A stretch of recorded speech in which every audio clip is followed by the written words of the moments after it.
Hello everyone, how are you? This is Manar with you. Today I'm going to teach you modals. Before I start, let me speak about modals in general. Modals are not verbs, they're auxiliary verbs. They're used with verbs to add or to give a specific or additional meaning to the sentence in general. Modals also don't accept conjugation. They never take the S of the present simple or the ED of the past simple or the ING of tenses in the continuous form. For example, I say I must, he must. No S with must. There is no I musted or I shoulded or they mayed or mighted, okay? So also we don't use ing, we don't say I mustin or canin or shouldn't. Modals also don't take the to of the infinitive. We don't say to must, to should, to can. We say only must, can, and should. So as I said, modals are static in general and they don't change. The change usually happens on the verb or in the verb. So let's start. I have chosen two modals for you to start with, must and mustn't. Generally, we use modals this way. We start by the subject and then we put the modal and then we put the verb. That's why I say that modals are not verbs, but they help the verb to get a new or a different meaning or additional meaning. So the modal I will start with is must, and as you know that must is used to express obligation or necessity. So here I have an example. So I do my prayer every day. So I must do my prayer every day. We can also replace must by another verb which is not a modal, but it is a helping verb, which is have to. So I say I must do my prayer or I have to do my prayer. I have to do my prayer.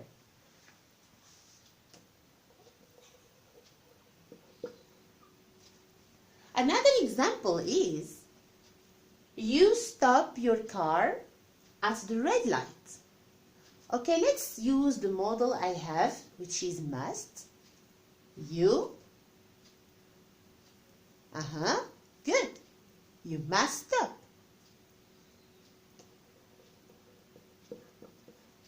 Or you can also use what?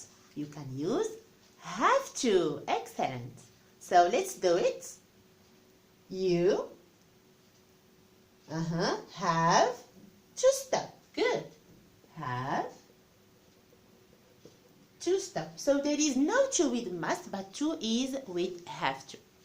We use must, as I said, for obligation or for necessity when we have regulations or rules. I am always obliged, or it's necessary, or it's obligatory, or it's compulsory to do something.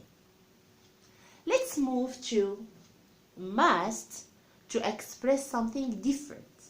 So must doesn't express only obligation or necessity, but it expresses certainty. I am certain, I'm sure about something.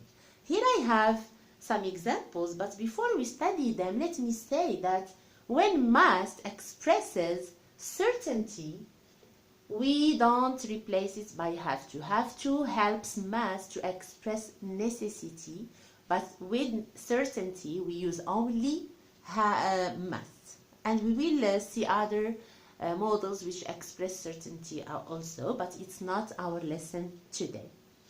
So as I put here, have to, there is no have to, so must is not the synonym of have to when it expresses certainty. So here I am sure, I am certain, okay? Let us study these two examples.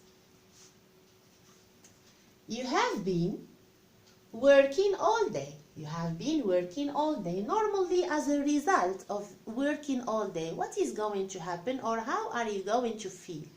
Of course, tired. So let's complete this sentence with must expressing certainty. I am sure, I am certain. So you must be tired. You must be tired. But of course, it's not you have to be tired. Another example is the audience are enjoying the show. It be interesting. I am sure it's interesting. I'm certain the show is interesting. So I'm going to say it must be interesting. The show must be interesting. Okay, let us see in general. We use must for what? For regulations and rules. We use it also when we are sure about something.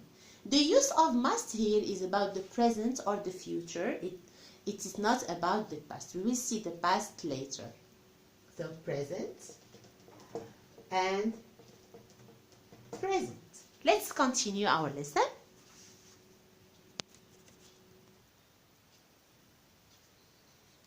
Must in the negative is must not or mustn't.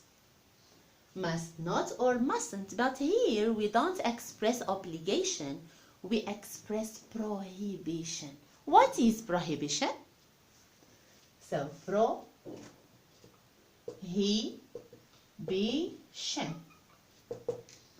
Prohibition is when you are not allowed to do something. When you are not permitted to do something, or it's forbidden to do something. Let's study these examples together. You cheat in the exam. Are you allowed to cheat in the exam? No, it's against the rules. So I say I or you mustn't. You mustn't cheat in the exam. Another example. Passengers use their phone or cell phone on the plane. Let's say cell phones in the plural. So passengers mustn't. Very good.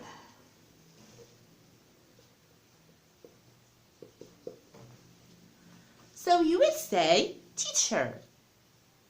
Must is the synonym of have to. Yes, that's true. But not have to is not the synonym of mustn't. When we put must and have to in the negative, the two express a different meaning. Let's see this example. Not have to is not the synonym of mustn't or must not. So have to, as I said, expresses obligation with must in the affirmative form. But when I change them into the negative, mustn't expresses prohibition, and not have to expresses lack of necessity. You are not obliged. It's not necessary to do something. Let's see these examples. You water the garden. It's going to rain tonight. So because it's going to rain tonight, am I obliged to water the garden? Anyway, it's going to be watered by the rain. Okay? So I say you not have to, so we don't say not, we say you don't. You don't. قلت لكم قبيلة بأن المودلز ما تياخدوش don't, ما تياخدوش didn't, etc. But have to is not a modal. It's only a helping verb. Sometimes we use it instead of must. That's it. So that's why we have don't. So you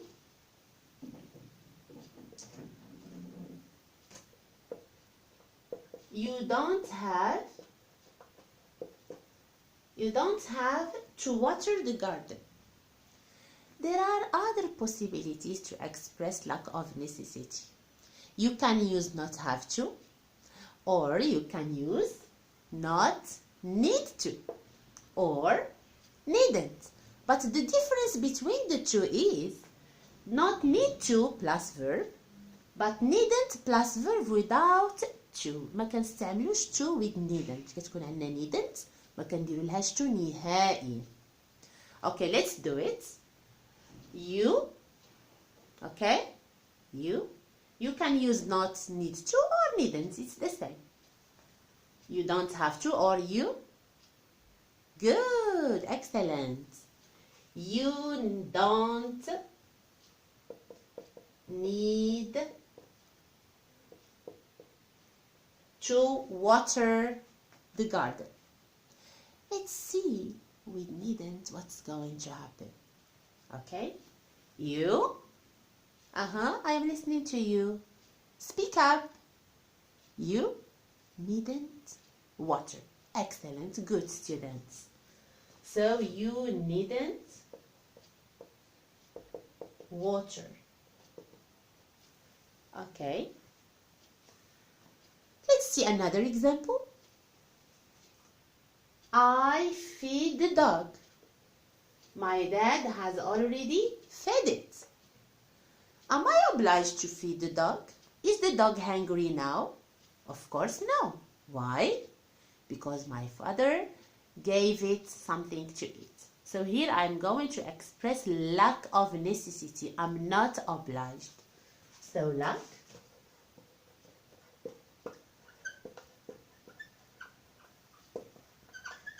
lack of necessity. So number one, I what? I don't have to feed the dog. Or I don't need to feed the dog. Or yalla, you needn't. Good. You needn't to feed. No, it's not needn't to feed. Needn't feed. Excellent. Needn't feed. That's good.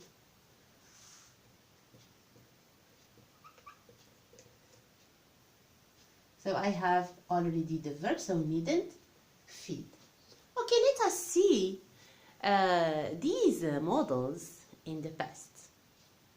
I'm not going to talk about the past for all the situations, but I'm going to talk only about expressing obligation in the past because we will see perfect models later.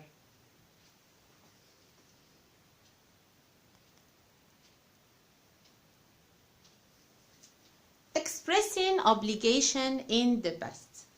Must is used to express obligation in the present, but we never use it to express obligation in the past. So we use have to. Let's see this example. I must do my prayer before I go to school. Or I have to do my prayer before I go to school. This is obligation in the present. So let's see it in the past, how it is going to be written. So, for example, I must. No, never must in the past to express obligation, never. Okay, let's see the other possibility. I had to do. So we use I had to do. So I had to do my prayer before I went to school.